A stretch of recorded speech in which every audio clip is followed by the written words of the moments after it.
Healthy super tasty કારેલાની શાકની recipe આજની મારી ગમે તો એક લાઇક ને એક સબસ્ક્રાઈબ જરૂરથી કરજો.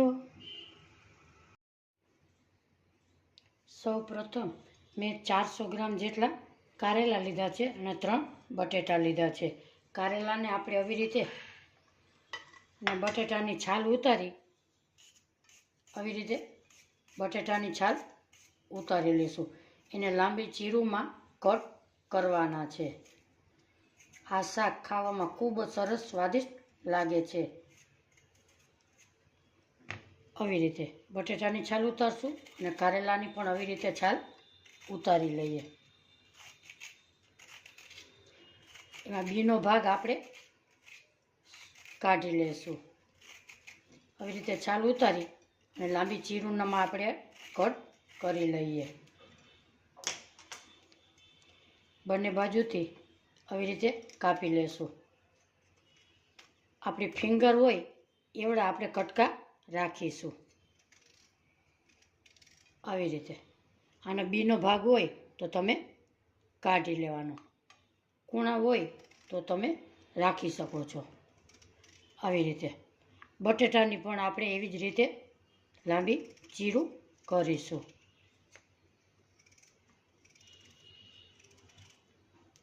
આવી રીતે આપણે બટેટા અને કારેલાની આવી ચીરું આપણે છાલ ઉતારીને કરી લઈએ. અહીંયા આપણે બધા કારેલા અને બટેટાની સરસ આવી રીતે ચીરું આપણે કરી લીધી છે. બીનો ભાગ મોટો હતો એ આપણે કાઢી નાખેલો છે. હવે આપણે એક બાઉલ લેશું. એમાં આપણે કારેલા અને બટેટા ઉમેરી દેશું. એમાં આપણે નાખીશું 3 થી 4 ચમચી મીઠું.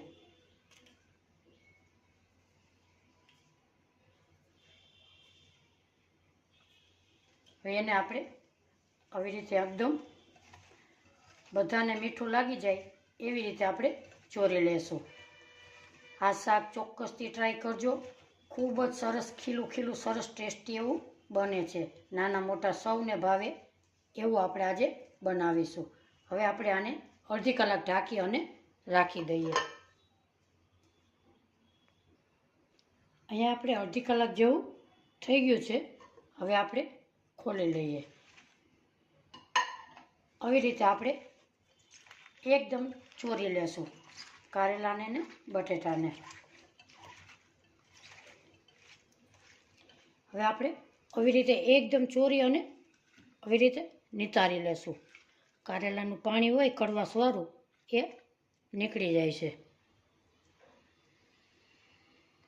એવી રીતે બધા કારેલાને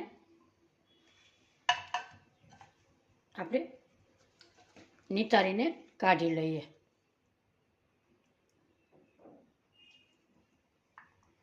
આવી રીતે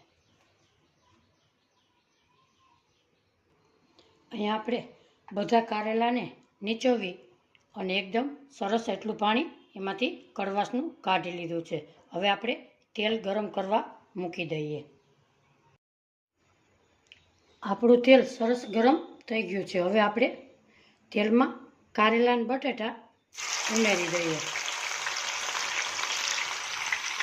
એને આપણે બ્રાઉન કલરના થાય ત્યાં સુધી આપણે તળી લઈશું.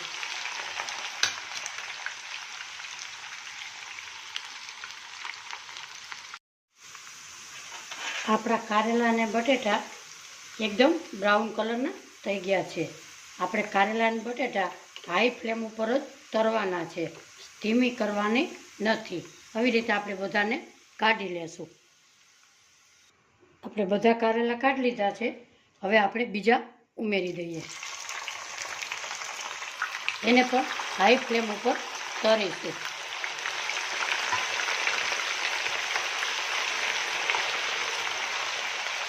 આજની મારી રેસીપી તમને ગમે તો લાઈક શેર અને સબસ્ક્રાઈબ જરૂરથી કરજો.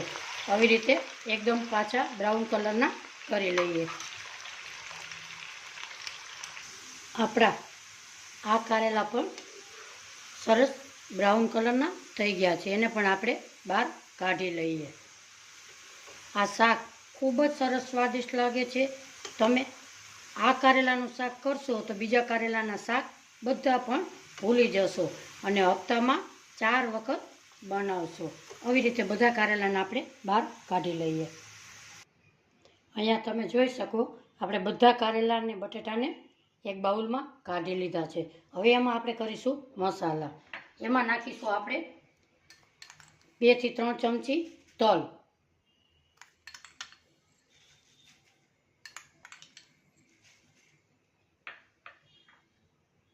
ગળાશ માટે દળેલી ખાંડ લીધી છે, એને પણ તમે 2 ચમચી નાખી શકશો. 1 ચમચી ધાણા જીરું પાવડર, 1 ચમચી લાલ મરચું પાવડર. અહીંયા મેં કાશ્મીરી નાખેલું છે. તમે તીખાશ જેવું ખાતા હોય એવું તમે ખાઈ શકો છો. આને આપણે મિક્સ કરી લઈએ.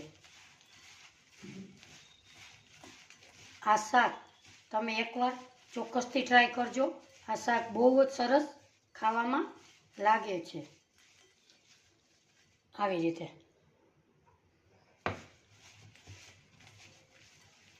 આપણું શાક તૈયાર છે. હવે આપણે સર્વ કરીએ. આ શાક તમે થેપલા, પરોઠા, ભાખરી, દાળ ભાત એની સાથે તમે આરામથી ખાઈ શકો છો.